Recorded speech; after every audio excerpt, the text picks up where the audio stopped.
Halo semua, balik lagi sama saya Mike TFT. Kali ini saya akan nge-review sebuah game konsol Nintendo DS dari GoPayless yang sangat worth it. Kenapa worth it? Karena dari segi kondisi dan harganya yang murah, hanya 275.000 aja. Dan saya beli ini sekitar 235.000 karena saya mendapatkan diskon kupon dari blibli.com. Nah, untuk paket pembeliannya di sini kita dapat dus, kemudian kita juga dapat card reader, kemudian kita dapat charger, kemudian kita dapat unitnya. Dan setelah dapat unitnya kita juga dapat R4-nya atau cartridge NDS. Nah, R4 di sini yang didapat itu yang Edge sebenarnya, tapi saya udah ganti menjadi yang Gold karena kalau kita memakai yang Edge atau bawaan, beberapa game itu nanti akan mengalami error ataupun bug. Jadi saya untuk menghindari itu saya menggunakan yang Gold. Kemudian kita juga dapat pelindung mika. Kemudian stylusnya, tapi saya hilang stylusnya, tapi di awal dapat. Kemudian kita juga mendapatkan sebuah anti gores, tapi anti goresnya sudah saya copot. Nah, kita langsung nyalain aja ya. Dan konsol game ini kenapa saya bilang worth it, karena ya harganya murah, kemudian kondisinya bagus, masih di 70-90%.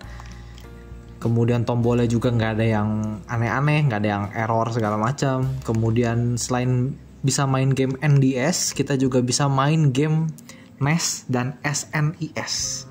Caranya gimana? Bisa pakai emulator atau menggunakan cartridge dari GBA-nya langsung atau GBC atau Game Boy Color dan Game Boy Advance.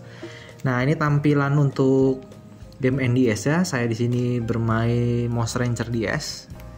Nah, untuk bawah ada dua layar ya, bawah sama atas. Bawah ini biasanya untuk mekaniknya kalau di game, dan atas itu hanya untuk sebuah penjelasannya aja. Nah, seperti ini kita masuk ke battle dan kita main turnamen. Nah, ini hanya untuk showcase aja ya, untuk NDS-nya ya, untuk game NDS. Dan ini lancar kok. Suaranya juga masih bagus ya. Bener-bener kerawat kondisinya ketika kita beli. Dan ini barang second atau refurbish, jadi bukan baru lagi. Oke, kita langsung start match aja. Nah, ini untuk di bawah biasanya untuk mekaniknya aja, seperti ini ada ya skill-skillnya dilihatin. Nah, untuk actual gameplaynya ada di atas, di layar atas. Keren ya. Nah, seperti ini. Ini baca 1. Nah, dan ini nggak nge-lag ya. Dan ketika saya beli, baterainya juga belum saya ganti sampai sekarang. Dan cukup awet.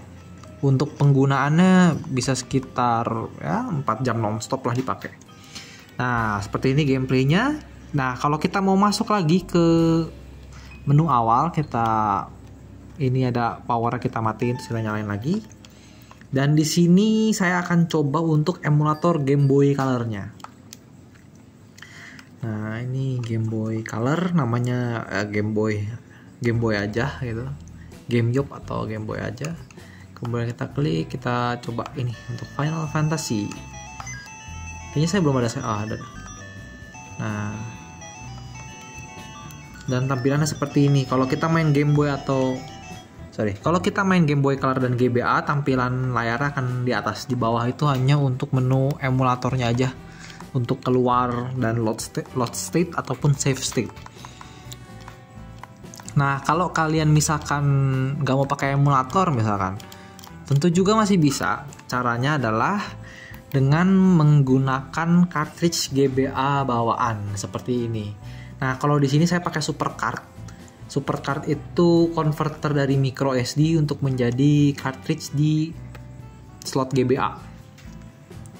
Dan Supercard ini versi murah dari Easy Flash. Harganya ini kalau Supercard itu hanya sekitar 100-300 ribu. Kekurangannya adalah kita hanya bisa pakai micro SD sebesar 2 GB saja. Tapi kalau yang Easy Flash itu bisa sampai 8 GB. Nah, dan ini cukup worth it menurut saya karena kelengkapannya banyak, baterainya masih bagus, kondisinya masih oke. Dan game NDS itu banyak banget yang masterpiece ya, dari game NDS sama GBA. Jadi ya kita akan nggak bosan-bosan lah maininnya. Dan segitu dulu review dari saya. Kalau kalian suka dengan review ini bisa klik like, share, serta subscribe. Dan kita ketemu lagi di video berikutnya. Dadah!